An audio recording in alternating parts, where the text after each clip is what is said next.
Hello, everyone. This is a webinar for funding for staff. Before we get started for that, just a quick little note.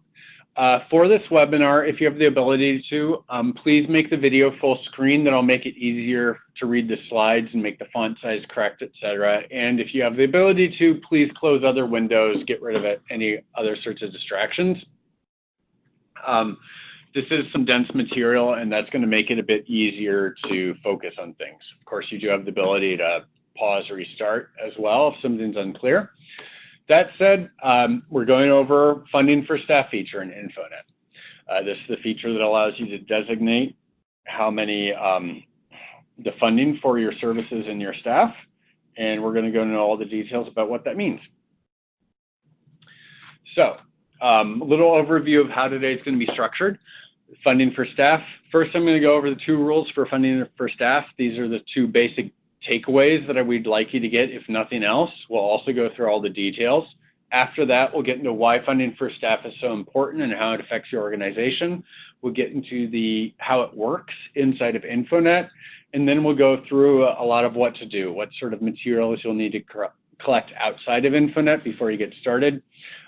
What the steps are in InfoNet a few times, and finally, the math part, where we go over what percentages you'll want to set in InfoNet to make sure your budgets are correct. So, the 2 rules for funding for staff in InfoNet. Like I said, we'll be repeating this a couple times, but here they are up front. First, update funding often. We used to say every fiscal year, but a better guideline is at least, at a minimum, every new fiscal year you want a new funding statement, as well as every time a new person enters your organization, anytime funding changes, major times for if job descriptions change in any major way, you'll also want to go back and revise. And the second one, and we'll get into what this means later, as I mentioned, is funding in InfoNet is assigned as a % of time spent on a service, not as a % of a staff salary. So those are oftentimes the same thing, but not always, and it leads to some common mistakes.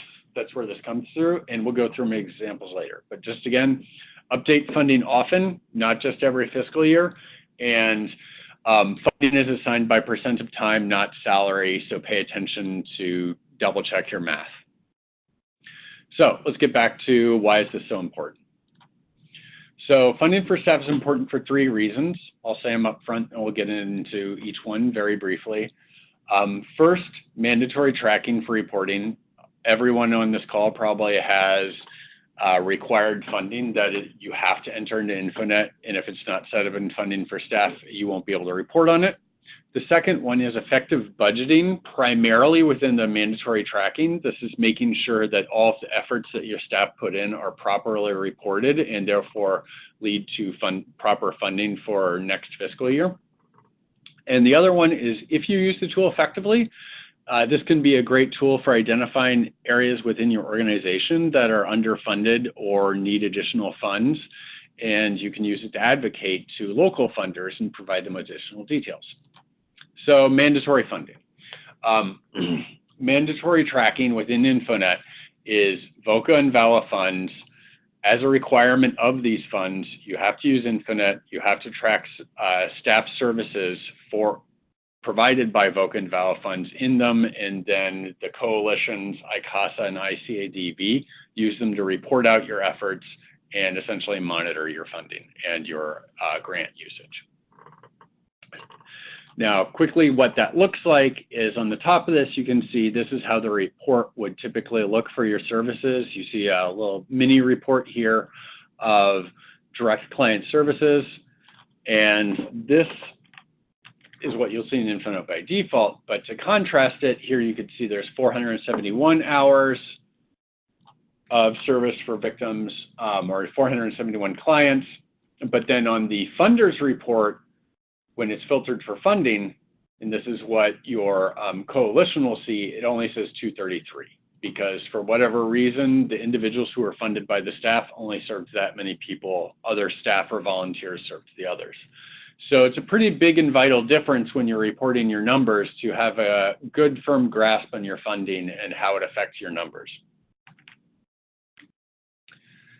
So let's get a little bit further. Assuming you've mastered what it takes to have the bare minimum of your mandatory tracking, you also, as you get fine-tuned and better at it, it'll become a tool of effective budgeting. Effective budgeting basically means making sure that your HR department's division of whose salaries are paid by what grant sources is mapped correctly into funding for staff inside of InfoNet, which basically means if your organization gets funded based on the reports, correct funding for staff in InfoNet can lead to additional resources if your staff is going above what one FTE would be doing, or it could lead you to incorrectly losing some funding eventually, hopefully never, but eventually it could if you have the equations against you.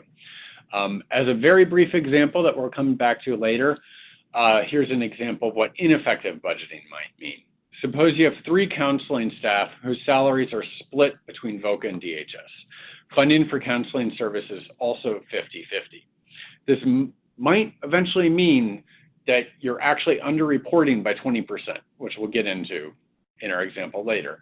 So if this is the case, that each one of those individuals is underreporting their services funded by VOCA to VOCA by that percentage, for all 3 staff, that could be 62% of a staff salary, which might be enough to justify hiring an additional half-time staff or otherwise reallocating the funds. So it's a pretty big deal to get this right, and we'll see later can seem like a small difference can actually add up very quickly. So last thing, assuming you get to that level where you're setting all of the staff's services and funding correctly for the required grants, if you also track your other funds and other uses in InfoNet and have all of the numbers correctly, you can use this as a tool to evaluate how staff roles are structured, identify activities that are underfunded, and provide potential funders with details that might help you actually win a grant or win some local funding. As a quick example, what that might mean, let's look at what a funding request for the same basic situation would look like with details or without details that you might get from funding for staff. Without details, you might simply be saying our counseling staff are overloaded and we need additional funds to cover advocacy, like an advocacy specialist. This is the exact same example from last one. So with details, you might be able to say, our counselors spend 38% of their time on advocacy. They're funded for 70% in VOCA, so they're underutilizing their VOCA funds that are available, and we're looking for a local grant to support our advocacy so that we can effectively use our VOCA funding. This gives a very nice view to your potential funder because they can see not only do you clearly have a well-defined need, but you're also looking at the big picture of how do you use your funds. It shows them that you use your funds responsibly and you have control of it, so you actually are worried not just about what money they're going to give you, but how to use your whole package and have impact in the community. So hopefully I'm not taking up too much time with it, but that's a brief overview of why funding for staff is, first of all, required, and second of all, a very useful tool to master. So now let's get a little bit into how InfoNet handles funding. So InfoNet, by default, which hopefully everyone's familiar with from the data entry screens, a lot of what you're doing in InfoNet is tracking service records. You have the clients in, and they record services the clients receive, and they link them to staff. From the perspective of funding for staff, this is kind of like the staff's time cards. They're punching in when they're doing time, and you have records of how staff are spending their time. That's what service records are in InfoNet. The next piece, however, is funding for staff, and this is where we're going to go deep into today. This is kind of separate from those timesheets, and this is more about your funding and your payroll for your staff, so kind of the things your HR department is handling instead of your program staff. And this is a link between staff, the services they are allowed to or are funded for providing, and which specific funding sources connect to the specific services. And InfoNet puts these things together in the funding reports, or whichever reports you do where you're filtered for funding, and it links the service records, or basically the time cards, by service and staff and date, time, together with the funding sources, so you can see a count of clients and hours by the funding source, kind of leaving staff and staff out of there. So this is the basic gist of how it works. In terms of what it looks like as our first view of an InfoNet screenshot today, this is what a funding for staff statement looks like in InfoNet on some level. We'll get into the details in a second. There's a date issued, which is what date this is valid for, and this is a start date. Then there's the staff name. So here you can actually see that there's 12 staff in the statement. I'm happy to show a fake staff in my name right now. And at the bottom, you can see the services that that staff is authorized to use or does with funding, and then what the funding source is for whichever services are. So here you can see hotline, and it's funded by DHS Domestic Violence. So that's the basics of what it's going to look like. And in the next part, we're going to start going more and more into detail about what that actually looks like. Before you do that, and this might be a case where you'd want to pause, and if you have some of this available, go get them, is certain information is good to collect, or you'll need to collect before you really enter a funding for staff statement in InfoNet. First of all, you'll need the names of the personnel in your organization who have funding. This means you maybe don't need to put any volunteers in there unless there's some sort of matching funds for volunteer hours. But definitely all of your paid permanent staff will have something. Funding details about how those staff's salaries are paid. So if you do have staff who are split between VOCA and DHS, or VOCA and VAWA, or maybe VOCA and a local grant, you want to know those details about how their salaries are paid. You want to know restrictions or what services are eligible and or restricted from specific grants. So VOCA has certain things that it'll pay for in only certain contexts. VAWA has other restrictions related to who can receive services and which services. You need to know those. The effective dates for funding. So if you have a VOCA grant that starts for some reason in the middle of the fiscal year, you need to know the specific date it starts and when it's ended. Is it for 1 year, 2 years, 1 quarter, or 2 quarters?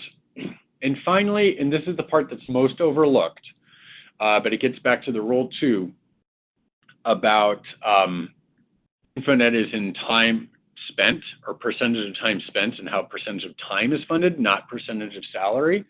Well, to enter it correctly, you're going to actually have to know then, how do your staff spend their time? It doesn't have to be specific, but it needs to be a ballpark figure of this person spends 2/3 of their time doing direct one-on-one counseling, 1/3 in advocacy, or whatever the case may be.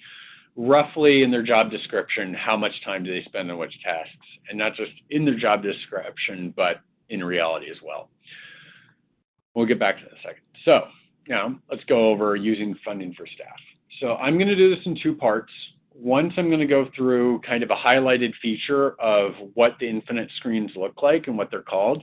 Then I'm going to jump over and look at InfoNet and actually demo them briefly in InfoNet itself. So how do you get the funding for staff? When you log into InfoNet, this is kind of the welcome screen you'll see. And you'll see there's a gear menu right here. That's the settings menu. It's more for sort of administrative tasks instead of direct data entry. And then you see where the arrow is, it says funding for staff. That's the basic feature, funding for staff, that we'll be spending most of our time. I want to highlight 2 other things on this list. First of all, right above funding for staff, you can see personnel information. It may come up later that you'll find that you cannot add staff to the funding statement that you're revising or to your records because their start or end date is inaccurate, or you're backtracking information and they're no longer active in the system. So you may have to go check the validity of the personnel information. The other part that's worth mentioning is funding sources. So if you do want to track funding sources, and I had a question from a user about this morning, that's like local grants or local funders, you can add them to the system as well as change, the specifics of the start and end date in the funding sources. We won't go over that today, but it's very useful to know that's where you can manage it. So once you're in the funding for staff, this is almost exactly what I showed a couple screens ago, but less zoomed in. This is the basic funding for staff screen. Now what you're seeing on this screen, and I'll go into each part, is the date, one staff name with a little reference to the fact that there's other staff that are associated with that date, and the services for the staff whose name we just looked at, right? So this Sharon Bartholomew, should have picked somebody with a less complicated name for the example. But these would be the services that she provides in her job description. And if I selected the little arrows on the side, I could sort of zoom in and see what the specific funding for those services actually are. So now let's go over and look at each features. So if I zoom in on the date issued, this is when we keep on saying this phrase, and I've said it a couple times already, a funding for staff statement. Essentially, each one of these dates or date issued reflects a funding for staff statement. That means it's kind of a record of within your organization, effective on this day, this was the funding for all of the staff from all of the funding sources. So you can see there I have a list, and this is where I want to remind folks about rule number 1, which is you want one of these at least every fiscal year, but also if you added staff in April 1st, you should have a statement for April 1st so that you can update and insert that person's funding into the system. Likewise, if you reorganize your system or a program and you change people's job descriptions, you'll also want to change their funding for staff. Add a new date and then update all of the funding for all of the personnel who changed for that date. One quick mention, whenever you add a date, it copies the previous date. So whenever this 3/25/2019 date was created, it was a duplicate of the 7/1/2018 statement. So when you do updates, you create the new statement first, then you can go in and add, remove staff, modify funding as it is. But if most of your staff stay the same, you won't have to make that many changes at all. Speaking of which, now we look at the staff. So once I have the correct date in, or my new date, as usually is the case, or maybe I open up an old date to change it, you'll then see a list of staff. Now, if I'm just changing the services, I can just select a different name from this list, and then the main screen will change to show their services. But I can also add and remove staff from this. So if you see, okay, going back here, if I click on Edit Staff List, it'll take me to this next screen. And here you can see a complete list of the staff who were active in your organization on that date. More specifically, if my date that I'm looking at is 3/25/2019, it will show me everybody who had a start date before 3/25/2019 and did not have an end date ever.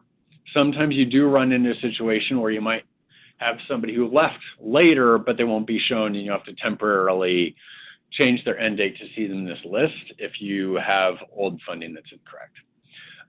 The basics, however, is that you can just do checkbox, tick here, add Rod Bukloyevich back to your funding statement, whatever the case may be, and you can update who's available in InfoNet. And then you go back in, and in the next slides, you'll see how you actually change their funding. So just a reminder, rule number 1, update funding first whenever staff turn over. So it should ideally be part of your HR process within your organization. You added staff or changed job descriptions, maybe somebody got a promotion, maybe a program ended, and so people are spending their time differently. Whenever any of those sort of HR job description, new hire, staff exits occurs, it's good to have whoever's in charge of it in InfoNet, log in InfoNet, look at it, think about whatever can change and update changes like we just saw. And as a baseline, just to make it sure that if something is a little bit amiss, it's easy to change, enter in a July 1st funding statement regardless. That just means hit that add new date every July 1st just for the principle. Okay, now that is supposed to be hidden and hide, so pardon that slide showing up. Going back, so after you've added the staff to your funding statement, this is how you're going to add services to the staff. So here we're back on this main funding for staff screen. You see the date issued that we went over here. You see the staff name. Now we're looking at Jen Heiselman. And now we can see all of the services that Jen provides. We can view them right here and sort of adjust the funding services, but the next thing we're going to look at is if we click Assign Services, we will be able to look at a list of, okay, excuse me, I accidentally backed up a couple slides. Okay, so if we click that, that's where I accidentally hit a button, pardon. Here we go.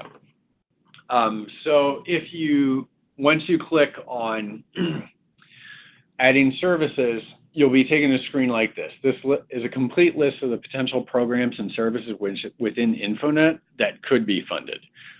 So it'll be a different list if you're sexual assault, domestic violence, or CAC, but you will be able to see it. You can see there's a couple denominators here, like S is for service, P are for sort of advocacy, non-client specific services. Both can be funded, but in general, it's anything staff could spend their time. The check boxes are really simply how you add services. So the first step, if you add a new staff into the system, is you go through and everything that they're supposed to do in their job description, at least everything that has funding, depending on how you choose to do your management, you'd hit the checkbox for it.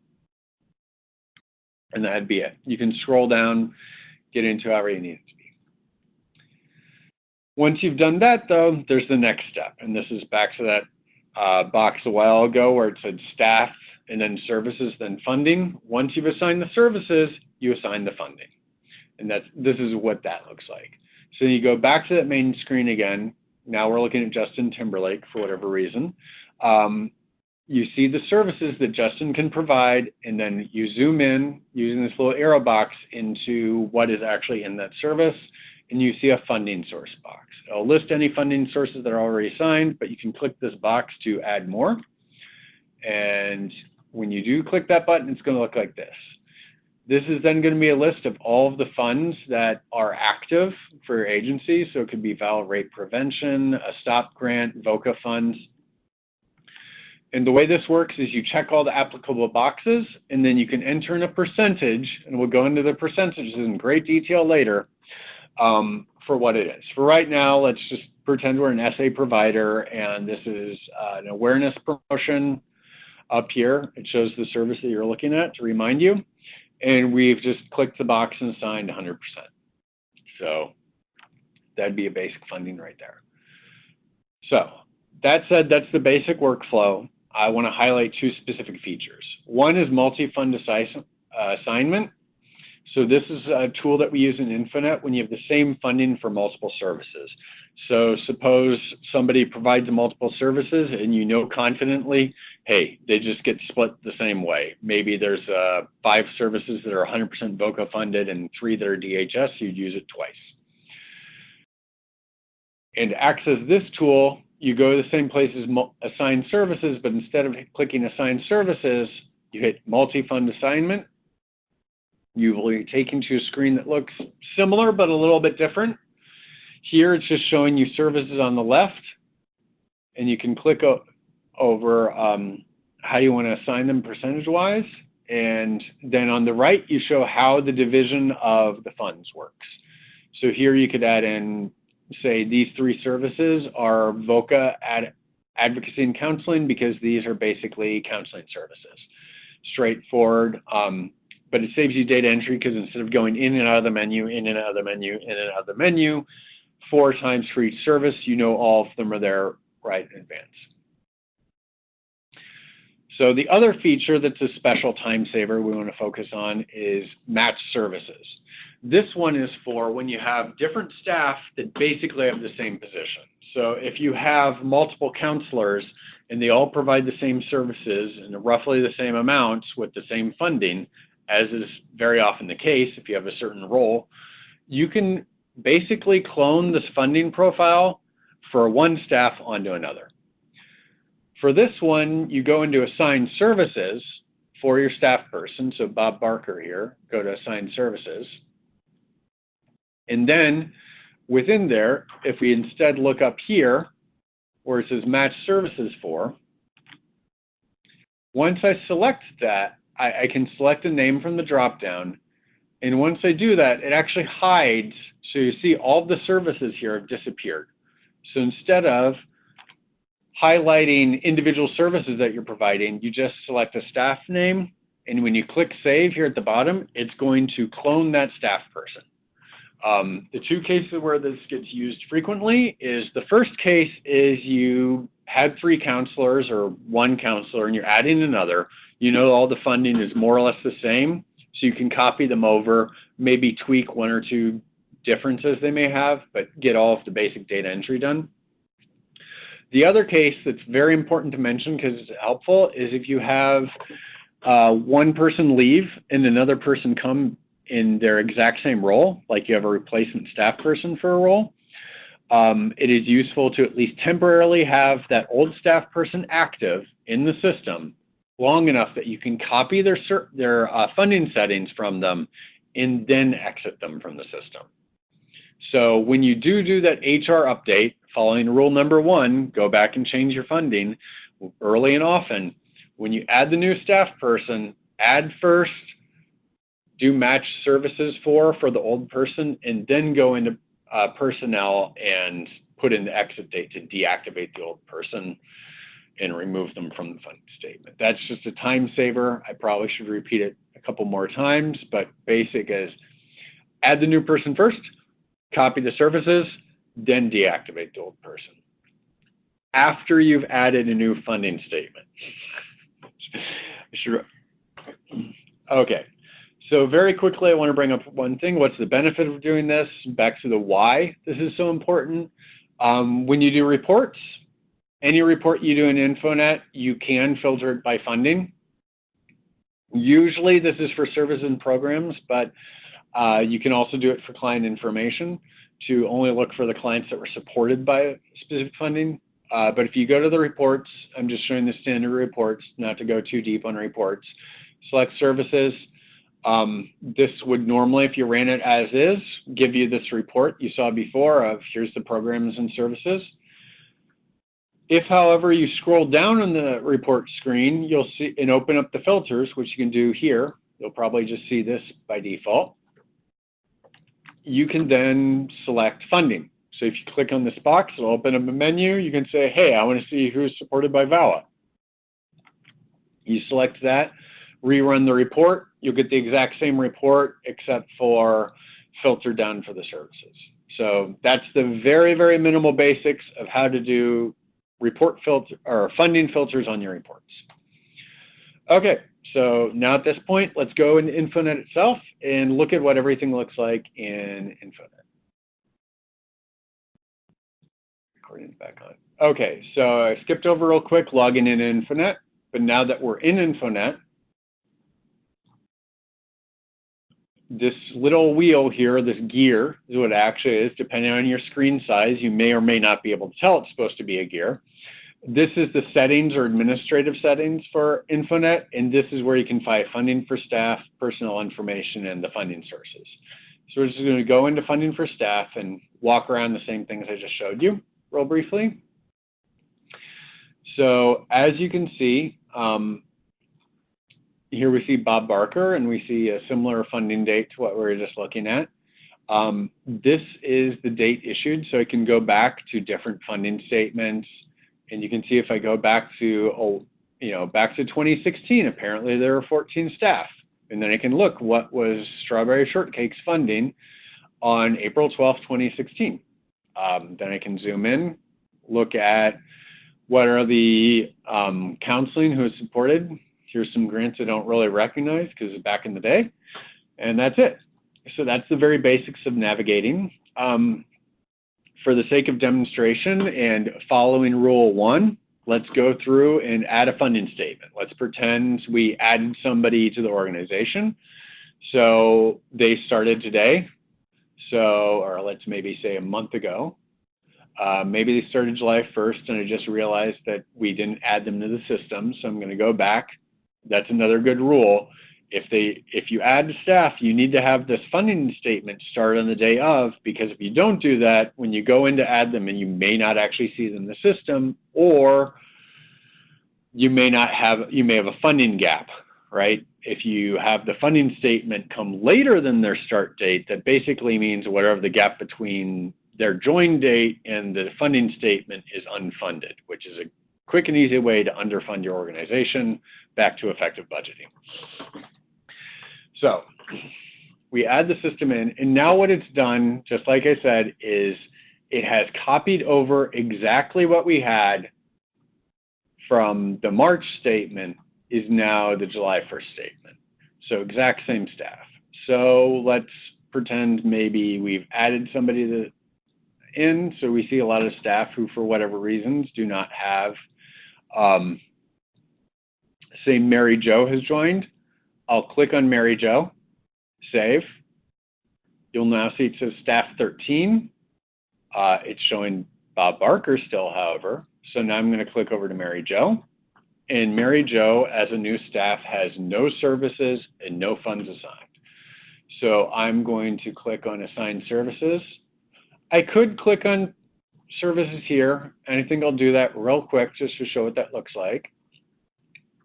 And I could assign services. Let's look at that real quick. And let's just find something. Our demo site has many extra services that you may not ever see anywhere else because people go there to practice. But I'll just click domestic violence and then 100%, and now you can see 100% funding. So in the summary, I can see a quick check that the data is in there. This is 100%, this is 0, this is 0. Suppose, however, instead I actually want to put that funding in for everything. I can go to multi-fund assignment, click all three, go find, I believe it was DHS, DHS domestic violence. Let's just pretend my funding for this is very simple for the moment. I can click 100%, I change that, I save it. And now you can see everything is set up for 100% DHS domestic violence.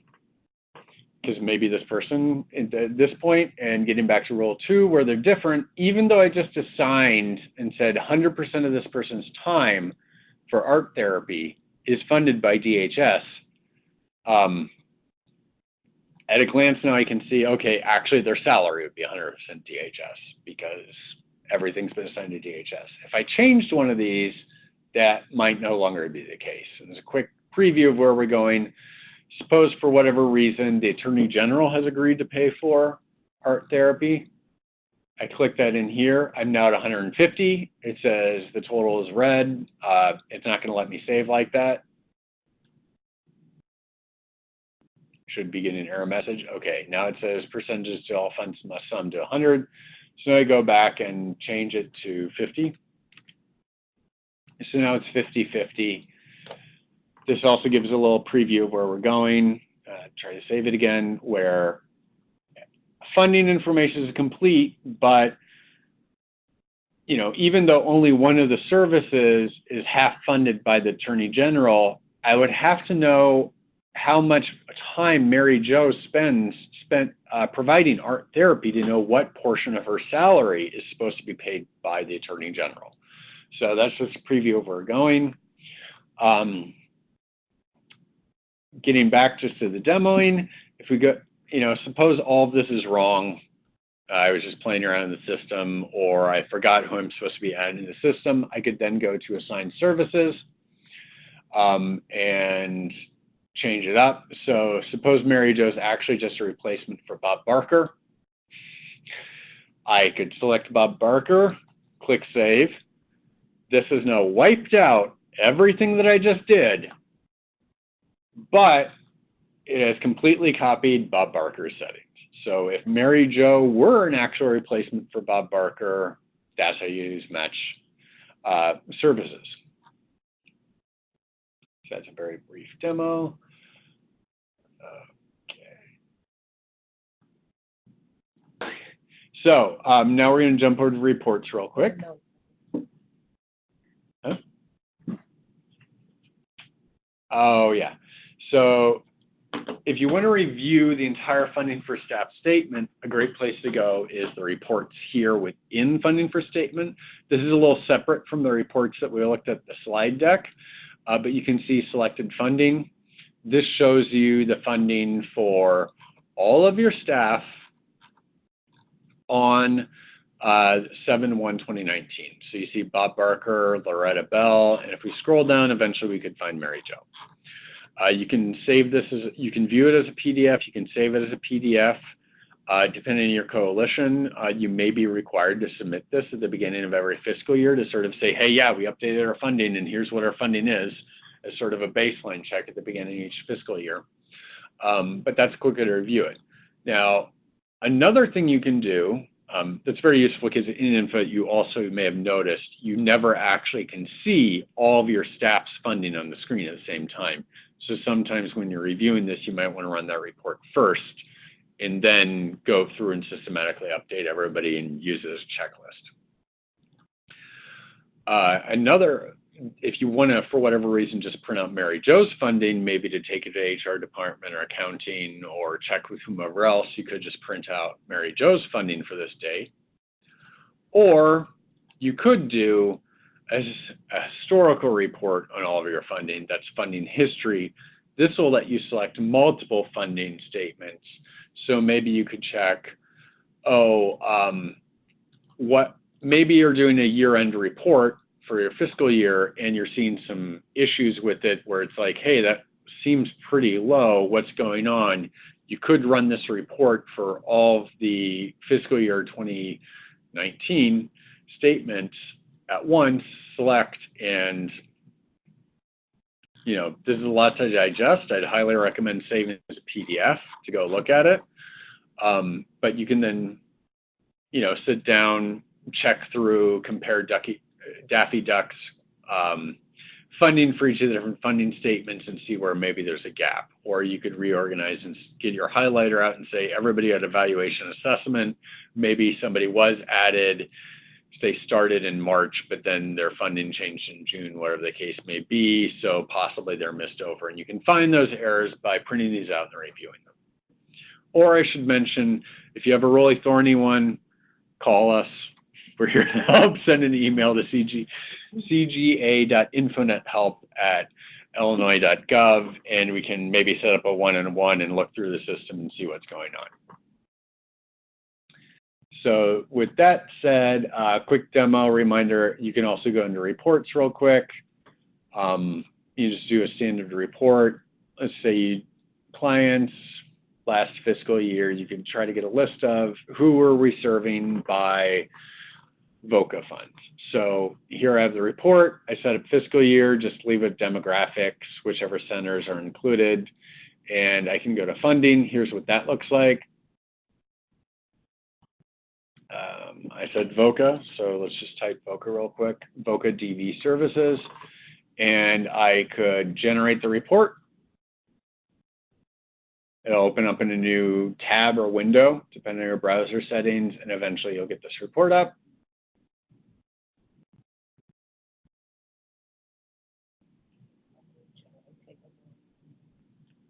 Funding, important to note, does take longer because you know how I had that little timesheet thing at the beginning? Well, it's really much easier to report on the timesheets when you don't include all of the HR funding as well. It oftentimes will take 5 or 6 seconds longer. So here in our demo site, apparently almost nobody received VOCA services last year. This might indicate that you have a bunch of erroneous data that's not based on reality. And we actually do see this from some providers sometimes call up and say, hey, I ran this report and I'm seeing no services. There's a problem in InfoNet. And what you will sometimes find is maybe they just had something as simple as they used an out-of-date VOCA fund or they didn't update their funding at some critical juncture. And it might even be a pretty easy fix to just say, oh, change everybody had their VOCA DV services, or their VOCA grant number 2 should actually be VOCA DV services. And all the data's in there, back to the timesheets. Timesheets are correct. It's just funding for staff. So this could actually be a real teachable moment if somebody got this out for why we should go back and check things. So I think for the moment that's enough in InfoNet. Let's get back to our slide deck. Okay, now that we're back in our slide deck, most of the rest of today is going to be spent how to know the correct percentages to put in InfoNet. So like right now, I've been going very quickly as if you automatically know that the time that you spend in the services would be 50% in VOCA and 50% DHS. Unfortunately, in reality, funding is not that simple. So we're going to go into that for the rest of the day. So the main answer for how to know is we have a formula for it. A lot of times the formula is actually going to be very simple, so much that you're not going to care that we have a formula for it. But sometimes this will save you. Right? When you do have a big difference between that rule number 2 thing I mentioned, which is, you know, the difference between funding being allocated for time spent in the service, which is what's in InfoNet, and the funding that most of us, including myself, it should be mentioned, think about more often, which is 100% of my funding or 75% of my funding is paid for by VOCA. That's how we usually think about it. This equation will help you convert from one to the other, which is how you talk about it in your payroll discussions versus how you talk about it in InfoNet and service discussions. And here's the formula real quick. What it is just staff salary paid by the grant is up here on the left. And then this divided by the percent of time spent on an eligible service. So we'll go through quite a few examples. So don't worry about understanding everything at once. But if I did know that, say, 50% of my salary was paid for by VOCA and 30% of my time, maybe not the best example, but say 60% of my time was spent on services that could be paid for by VOCA, then I could multiply that out to get the number that I should enter into those services for my VOCA funding. So now let's go through one example. Just to sort of visually help people navigate, this slide can seem really complicated, and an equation can seem very complicated. I'm going to flip back and forth. You'll notice that this percentage up here is this circle right here. And this percentage right here is this circle right here.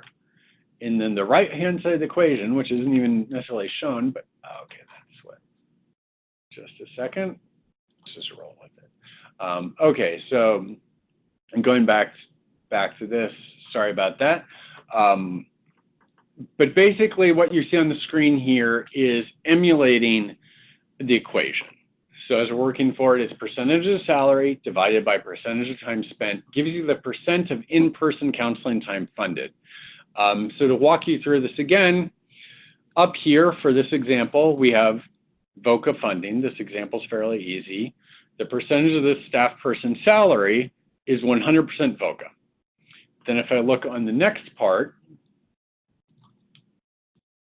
I can see that their actual time, sorry, their job description is 30% phone counseling and 70% in-person counseling.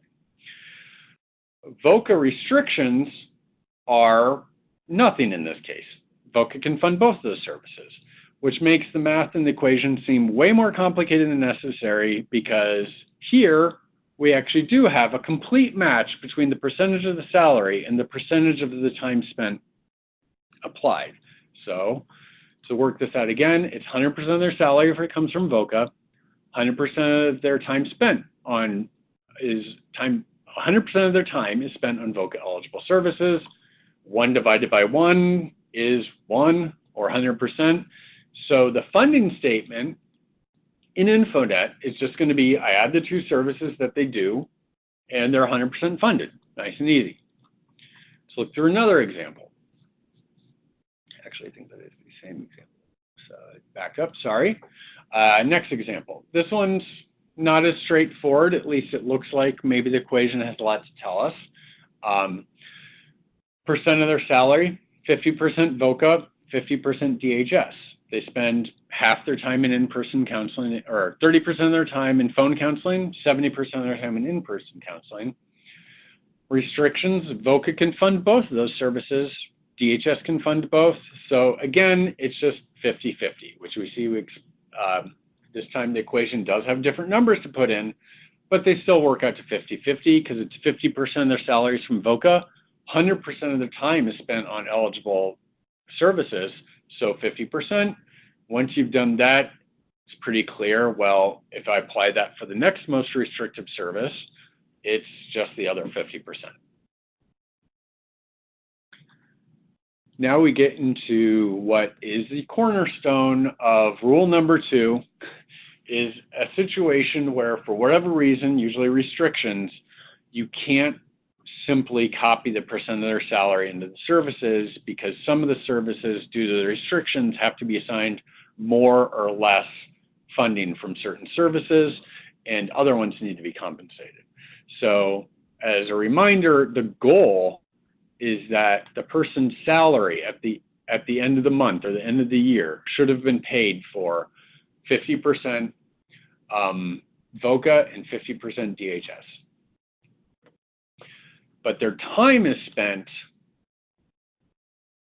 70% or 30% prevention, 70% in-person counseling. So basically the problem that we're trying to solve is how do I convert this little circle down here, which is with the time that they're actually doing, into this circle up here, which is the time that they're actually spending doing it. And to do that, I have to use our formula and figure out how much of that time do I assign for which services get assigned so at the end of the month or the end of the year or the end of the fiscal year, they get the correct salary breakdown. So let's use our formula. Quick preview is you have to assign 71% of this 70% chunk here has to be 70% of it has to be assigned so that you get this 50-50. Now let's look at that a couple times because that even takes me quite a bit of saying, repeating, and working out the math to make sure I'm even saying it accurately. So let's apply the formula. 50% of their salary is VOCA. Due to the restrictions, 70% of their time is spent on VOCA eligible services because VOCA cannot pay for that prevention services. So 50 divided by 70 is 71.4. Thankfully, we don't have to deal with the very tiny fraction, so it's just 71% in InfoNet, but what we'd actually put in here would be in-person counseling, which is where the unrestricted funding would be. VOCA and DHS can both go here. So 71% of this one is VOCA, because that 71% is going to turn to 50% of their actual salary, and then about a third, 29%, goes to DHS, but all of the prevention services go to DHS. And this is why it became complicated, is we can't assign VOCA to prevention services. So you have to adjust everything else to make sure the math for their salary works out. So since this is complicated and it takes a while to grasp, let's look at this same thing visually. So the reason why we have 71% for that time spent entry in InfoNet is because 71% of VOCA counseling time equals 50% of the staff person's VOCA salary. So going over it again, is prevention 100% DHS. So here you can see that on the percentage of their time. Is the purple part is the prevention that's 100% funded. Here you can see the time that they spend, which is the counseling. The blue or the royal blue color is the VOCA funded portion of in-person counseling, and the other portion here is DHS. You can see. Correct. Okay, sorry, there's a little typo on the screen right now. It says it correctly. Here is prevention. We had the example before of advocacy. It's not the advocacy, but point being, your restricted funding is this portion. So the problem we're solving is, hey, the person's spending the rest of their 70% of their time but only 50% of their salary doing this. So how do I convert percentage of time on the left into the correct salary breakdown? And the answer is I need to split this counseling unevenly so I get 50% of their whole time and their whole salary as VOCA and 50% of their time and salary as DHS. It just happens that that cross-cuts services. So that's, in a nutshell, what we're looking at. Okay, so let's look at another example.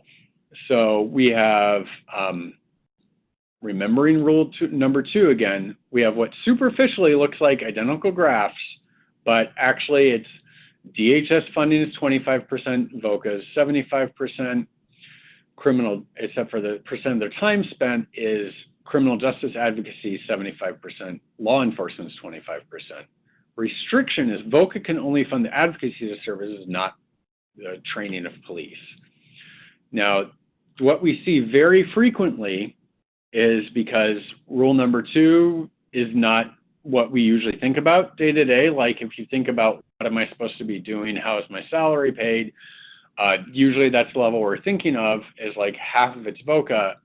Our gut instinct when we go into InfoNet is say, oh, Carl is 75% VOCA general and 25% VOCA special grant. I'm going to divide it by 25 and 75. So in this example, I'd say, hey, this person's salary is funded by 25% domestic violence, 75% VOCA DV.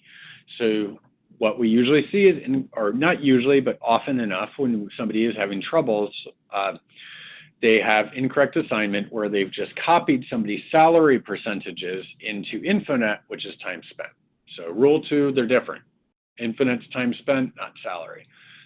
And the consequence of what we see is, whereas our formula would say 75% of their salary is VOCA and 75% of their time is on VOCA eligible services, that actually means you should have 100%, right? So you should actually be allocating it as 100% of their time on the VOCA eligible service goes to 100% VOCA, and 100% of the DHS eligible services goes to DHS.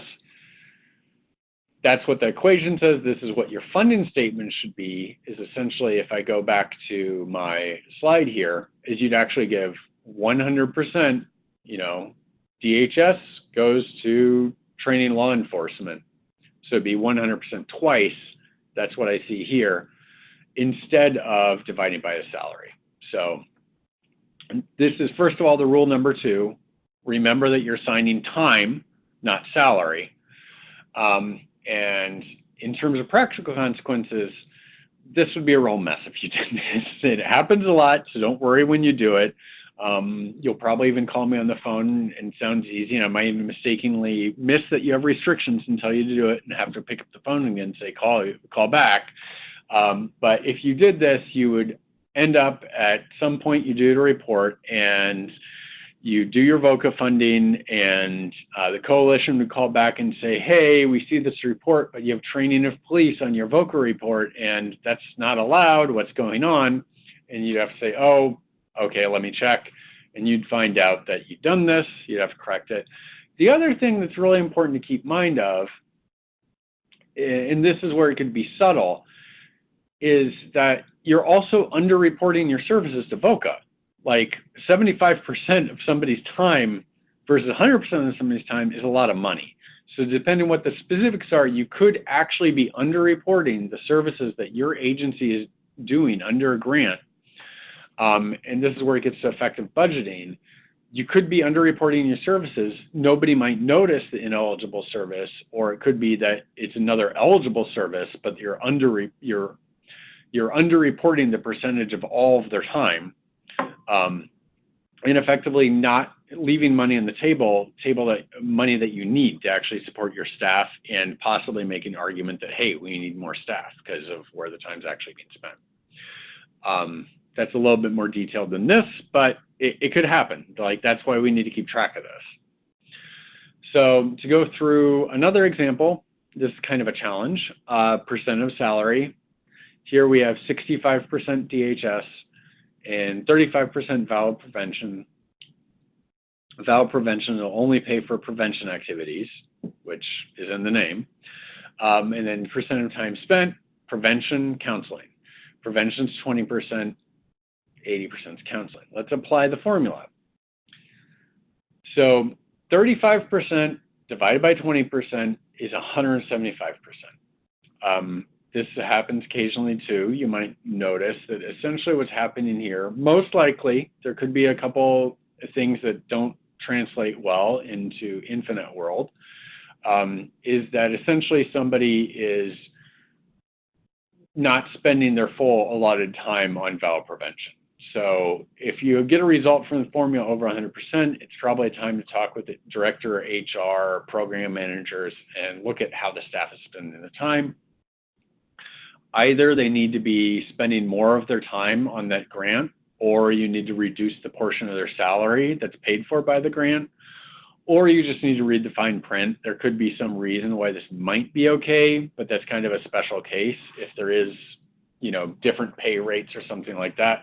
But if you ever get something like this, you want to really sweat the details and look at it. And it might be a situation where you want to change what the allocation is outside of InfoNet until you can get something that works in the equation, because it definitely means that there's a mismatch between the portion of time that somebody is spending their time in InfoNet and the time that their salary is paying for. In this case, they're spending less time on VAL prevention than their salary would suggest they should be doing. So there's one last, actually, that is our last example or is it just a second? Pardon me. Okay, so that's the final example. So recap, we went through a lot of specifics, and I'd encourage you to go back, rewind the thing, maybe open InfoNet yourself when you have all those documents together and go back and forth to see where you're looking for that match services thing. But to recap the two takeaways that are kind of the guiding things of it, even if you forget what's going on in InfoNet, rule number one is anytime you see somebody new on the ground, if you're in charge of InfoNet, log into InfoNet and check whether or not their funding for staff statement has been updated for their new hire date, whether or not that person has their job description and their funding reflected in the funding for staff statement. Basically update funding in InfoNet early and often. That'll also help you if you have to correct some mistakes. And the other rule, which is why all these equations come up, but it's a good thing to have in mind, and if you work through it, you'll get a more intuitive sense on what it is that in InfoNet, what you're allocating is not the person's salary, it's the portion of their time on specific services that is paid for by grant money or a specific grant, not their salary. If they spend a lot of time, if they have 50-50 funding, it might be you have 70 or 30% allocated because maybe they spend a lot of time in doing that one thing and it has to be split differently. But funding is allocated on percentage of time, not salary, and you'll have to adjust the percentages to reflect funding restrictions and how staff's actual time is spent to ensure salary percentages are met. So finally, that's it. We are very happy to do one-on-one calls or maybe even a little workshop if you have a couple needs to go through an issue, or if you get to the point you submit a grant or you submit a report and you have to reject it because it doesn't look right. You want to find why it doesn't look right. Go ahead and get a hold of myself or my colleague, Jennifer. Call our number. InfoNet help number is 312-793-8550. Say you need help with InfoNet, and they'll describe it, they'll direct you the right way, or send an email to cga.infonethelp@illinois.gov, and we'll be happy to get back to you and work with it. Otherwise, thank you very much. Good luck, and thank you.